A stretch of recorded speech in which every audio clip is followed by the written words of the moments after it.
Picture the best version of yourself. What age is that person? Almost nobody puts them in the future. Most people place them somewhere in their 20s and quietly assume they've already met them. So what were you actually measuring when you decided that? Most likely it was speed. How fast you think, how fast you recover, how quickly you pick up something new. That version of you did peak young, 19 to be exact, and it has been falling ever since. But that's one ability, and you are made of dozens. They don't peak together, and almost none of them peak where you'd expect. The one that lets you read what another person is truly feeling doesn't reach its best until your 40s or 50s. What you know keeps growing into your late 60s, and underneath all of them runs a separate curve. One that has nothing to do with ability and everything to do with how your life actually feels from the inside. That one bottoms out at 47. So the question was never whether you've peaked. It's how many peaks you get, where they sit, and which ones you happen to be standing between right now. Start with the one you already believed. That 19-year-old peak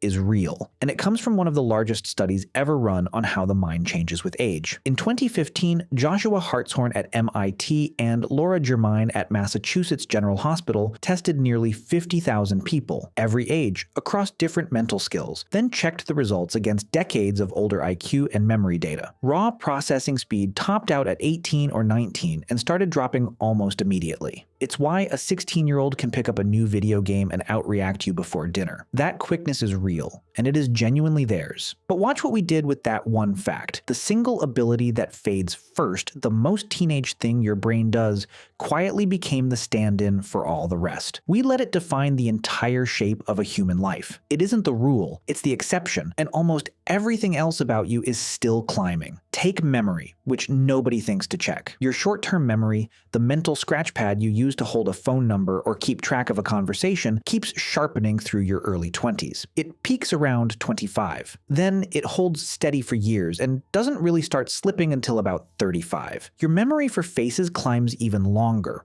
all the way into your early 30s. So if you're 32 and you just walked into a room and forgot why you're standing there, relax. On the memory that actually gets measured, you're close to the best you will ever be. You were sold a story where it's all downhill after 20. You've barely started the climb. Now the one that should genuinely surprise you, there's a test where you look at photographs of people's eyes. Just the eyes, nothing else. And from that sliver alone, you have to say what the person is feeling. Whether they're nervous or joking or about to lie to you, it measures the thing we usually just call being good with people. Reading a room. Sensing what someone actually means instead of only what they said out loud. You'd assume that's something you either have or you don't. It isn't. It's a skill, and it keeps sharpening for decades. In that same research, the ability to read other people's emotions didn't peak in your 20s. It didn't peak in your 30s either. It peaked in the 40s and 50s, and it didn't meaningfully fade until after 60. Sit with that for a second. The version of you that understands other human beings best,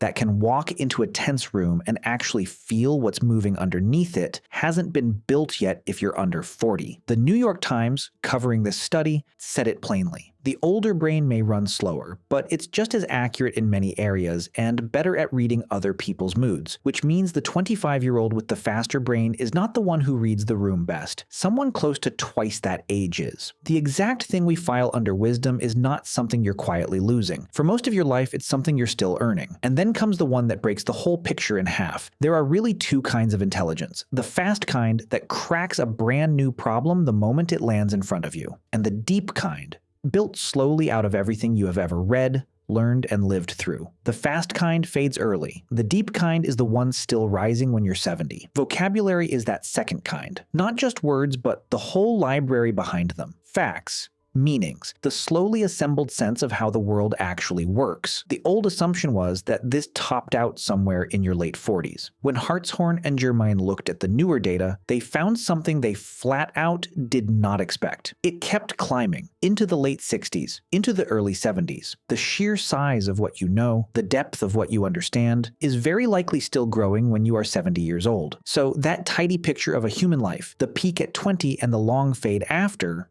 is fiction. At 20, one ability is peaking. By your early 30s, it's a completely different set. Reach your 40s and 50s, and it's your read on other people that's cresting. Out in your late 60s, your knowledge is still deepening. Peak was the wrong word from the start. You don't get a peak. You get peaks, plural, firing at wildly different ages, and at every single point in your life, you are getting worse at something and better at something else at the exact same time. Which sounds like good news, and mostly it is. Except for one curve. The one that doesn't care how fast or how knowledgeable you are, and it happens to be the one you can actually feel from the inside.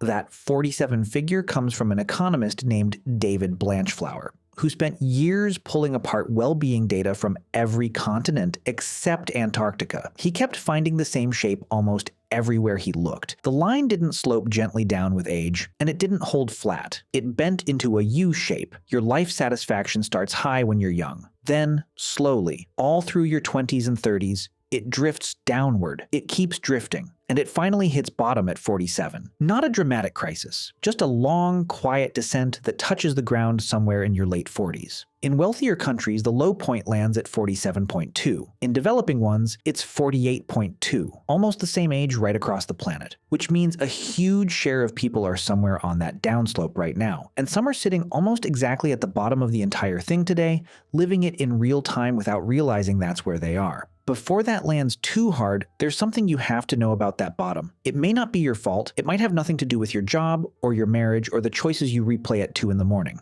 In 2012, a team led by Alexander Weiss at the University of Edinburgh measured well-being in 508 great apes.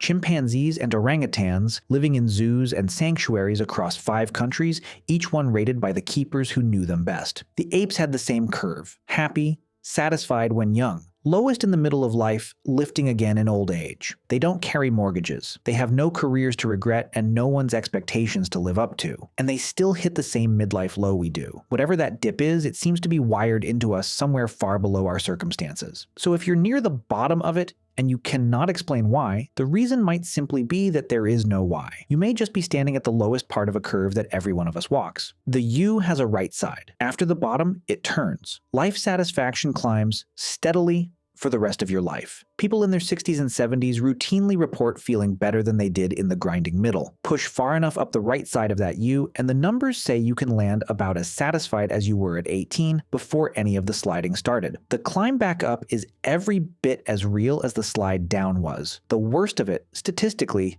does not last. So this is where that assumption falls apart. The one that put your best self somewhere behind you. Look at what's actually true. If you're in your 20s, your speed is peaking and very nearly everything else you value is still out ahead of you. In your 30s, your memory sits near its sharpest while your read on people is only starting to come in. Hit your 40s or 50s and you're at the absolute peak of understanding other human beings, resting close to the bottom of the hard stretch, which means the long climb up is about to begin. And if you're past that, your knowledge is very likely still growing. Right in the years the data says life starts feeling lighter again. There is no single moment where you stood at your best and everything since has been spending it down. That person was never real. You are a moving collection of abilities, each arriving in its own season, and the one that will matter most to you may not have even shown up yet. You were never on your way down. You've been on your way up this whole time, just not along the one line you were told to watch, so go back to that best version of yourself. The one you placed somewhere in your 20s without really thinking about it. There's a very good chance you haven't met them yet,